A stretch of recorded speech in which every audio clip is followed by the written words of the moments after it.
वळूयात पुढल्या बातमीकडे। नवी मुंबईत मोठ्या प्रमाणात राडा झालाय। भाजप शिवसेनेत हा तुफान राडा झालेला आहे। भाजप कार्यकर्त्यांकडून शिवसेनेच्या कार्यकर्त्यांची ही खिल्ली उडवण्यात आली आणि म्हणूनच हा राडा झाल्याची ही माहिती आता मिळतीये। याची दृश्य देखील समोर आलेली आहेत। मित्र पक्षांमध्येच हा राडा झाल्याचं पाहायला मिळतंय। विजय माने यांचं कार्यालय फोडण्यात आलेलं आहे। नवी मुंबईतील ही दृश्य आपण पाहतोय। भाजप शिवसेनेत तुफान राडा झालेला आहे। भाजप कार्यकर्त्यांनी शिवसेना कार्यालयाची तोडफोड या ठिकाणी केलेली आहे। नेरूळ येथील शिवसेना कार्यालय भाजप कार्यकर्त्यांनी फोडलेलं आहे।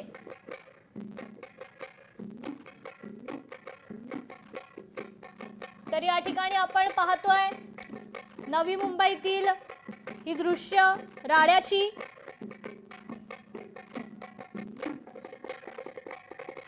तर गणेश नाईक विरुद्ध एकनाथ शिंदे